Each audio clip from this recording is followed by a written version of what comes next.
Hi, and welcome to Play It Loud, a special edition devoted to the Who's vinyl box set, Who Are You? This edition could not have been put together without the help of Gatefield Sounds in Whitstable, not just the best record shop in Whitstable, but the best record shop in Kent. Thank you, Gatefield Sounds. Okay, so the Who's Who Are You vinyl box set. It comprises of 4 LPs: the original LP, Who Are You, remastered, and a 3 LP set of the live concert in Detroit in November 1979. It's the complete concert, 25 tracks, and it is superb. It is really, really good.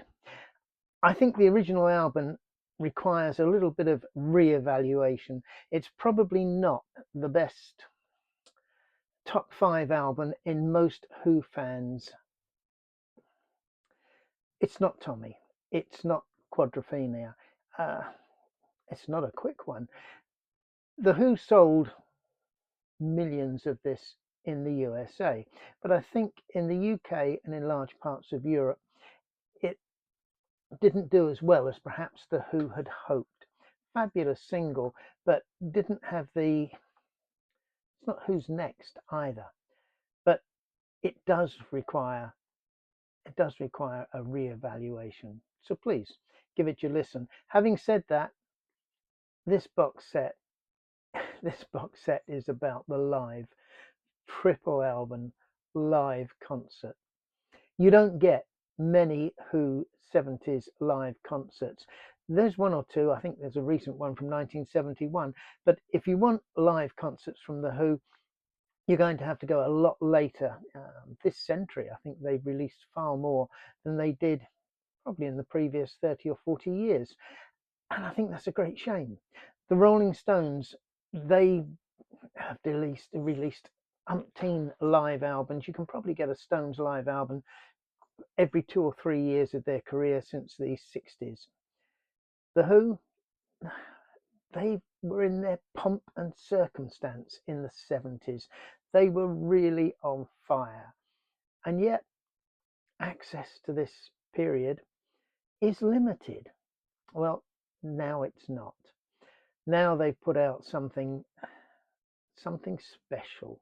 It really is. If the Martians came down and said, "What's this rock music?" Play them this. Play them the Who in Detroit in November. It's special. Let's talk for a minute about the original album. The original album, it took me back. Pete Townshend has been quoted as saying that the overture and underture on Tommy featured, I think, a single classical instrument because the Who couldn't afford to employ the musicians that they needed, in his words, not mine, to do the job properly, even though it came out really well. Now we move on to Who Are You? This album, they clearly could. They could put behind them what they needed to make their sound bigger, wider, deeper soundstage, not just 3-4 piece rock band. They brought synthesizers in and strings on this album, and to my ears, it's very un-Who like. It's a bit of a mishmash. It's, say again, not their best album at this time at all. But let's run through it very briefly. Those of you who are Who fans will know it, so I'll keep this reasonably short. It starts with New Song, and on this new remaster, that leaps out of the speakers. It sounds really, really good. The note that I made is, and thank you, Mr. Entwistle, you're greatly underrated. This, the live album in particular, is Entwistle's, is his showcase. But back to the studio one. Had Enough follows the first one. Strings and synth. It's not Who-like. It's not what you would expect from them. 905, not a standout. There are tracks on this album that don't live up to the Who's normal promise. Sister Disco, greatly liked by the Who. They featured it in lots of live concerts during a 15-20 year period, so clearly it was on their map. Music Must Change works live, but it doesn't work on the studio album, just my opinion. Trick of the Light, again, moving on to Guitar and Pen. Now this, to me, is a highlight. This sounds as if it could have come from the Lighthouse Project. It didn't, I know it didn't. But it's Pete Townshend in his art phase, and he's doing it very, very well. So, yeah, Guitar and Pen, excellent. Love Coming Down, synth and strings again. It's lovely. It's greatly underrated. And of course, the last track, Who Are You? Keith Moon going out on a high. So the last three tracks on this album, and for that matter, the first two, highlights and something to be reappraised. It's a good album. The remastering is superb. Try it. Okay, on to the live album. And I've already said that I think this is John Entwistle's album. It's his showcase. There are very few bass players in rock bands that without them the band wouldn't be the same. And the Who with Entwistle, he had a major effect on them. John McVie and Fleetwood Mac, major effect. Nobody argues about Paul McCartney's impact onto the Beatles, and not just as a songwriter.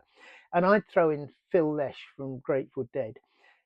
These are rock bands whose bass players had a significant impact on the sound that those bands made, and it's not and wasn't the same if they ever left, departed, or did other side kicks.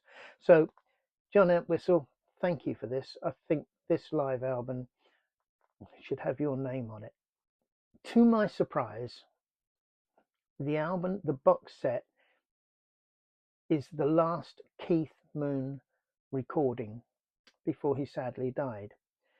I might have expected a live concert featuring Keith Moon. This one doesn't. This one features Kenny Jones, John Rabbitt on synthesizers and on keyboards, and Roger, Pete, and John Entwistle. I've said already, the Who are not the same without Keith Moon.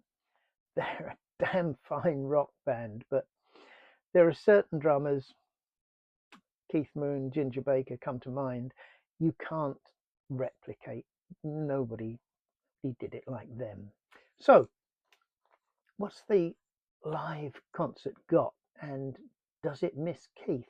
Well, yes it does, but only in my opinion on two tracks, and we'll move on to that, because Mick Jones really plays his heart out, as they all do.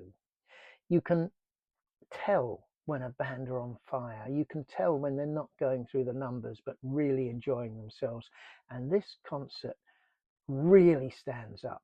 It's a fabulous concert, great sound. Okay, let's go through it briefly, brief as I can. Kicks off with Substitute. They use that track as a starter for many concerts in this period. They're getting into their stride. So Substitute, I can't explain. Following track, yeah, come on, let's warm up, let's get this thing going. There's 25 tracks on these three albums, so yeah, they're just kicking off. It moves into Barbara O'Reilly, where the synths really come into their own. It's got a great vocal. Roger Daltrey, fabulous vocalist for a rock band. How did they ever find him?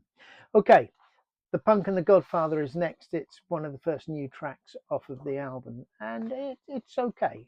It's better than the studio version, but not a highlight.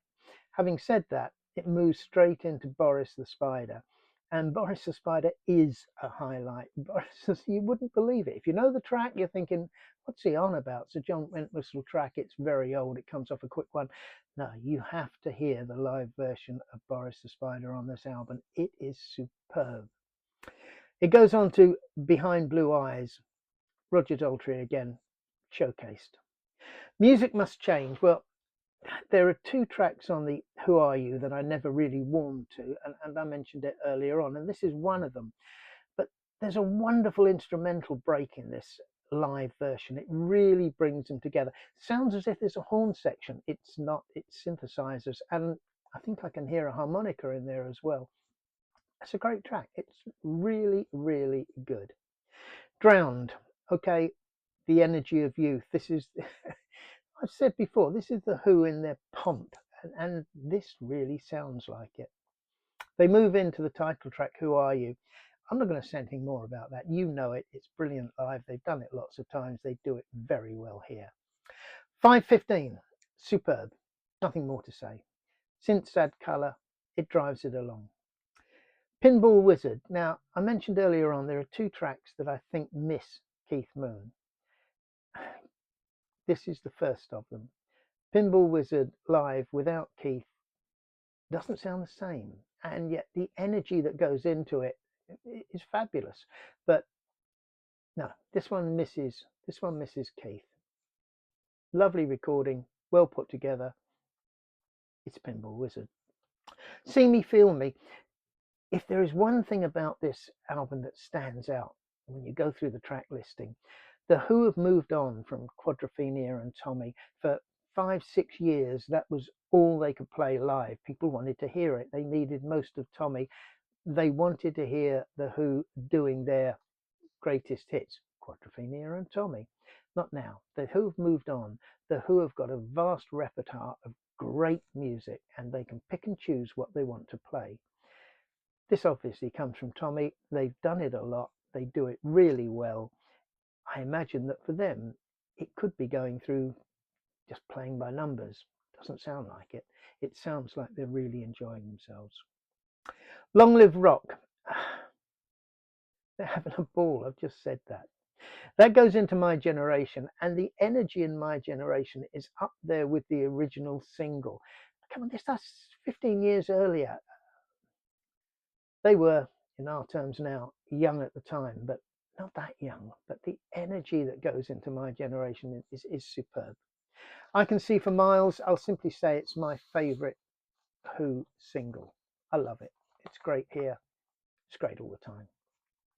At roughly this point, it appears that they go into the first of, I think, 2 encores. They go into Trick of Light, and Daltrey says it features Entwistle on an 8-string bass. Okay, I've got to say, if he hadn't have mentioned it, I wouldn't have known, but Entwistle's album. This moves into Sparks, an instrumental from Tommy. I think it's the best track on the album.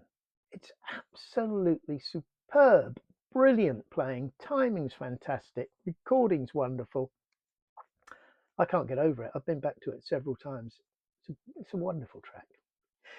Won't Get Fooled Again.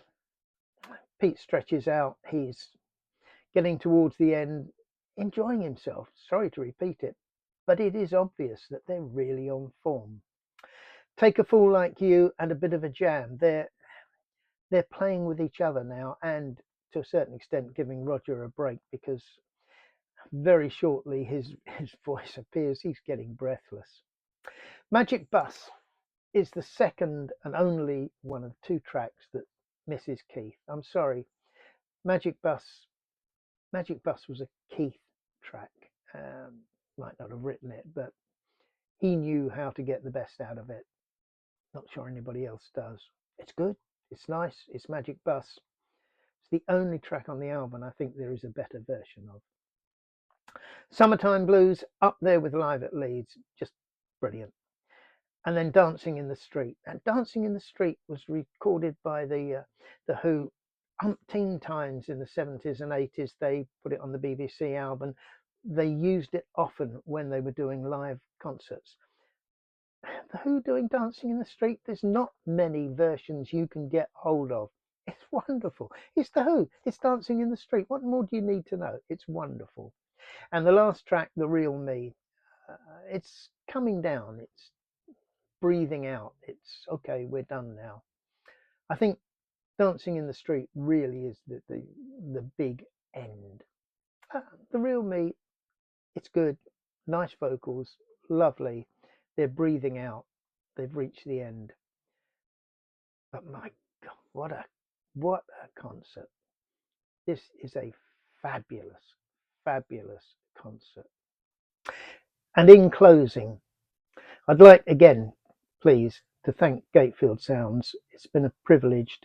I couldn't have listened to this without them, and thank you again. And that chair at the beginning, yeah, that is the chair that Keith Moon sat on the front cover of the original Who Are You album. And I got to sit on it. Come on. Thank you. Thanks again. Hope you enjoyed it. Please subscribe. Good day.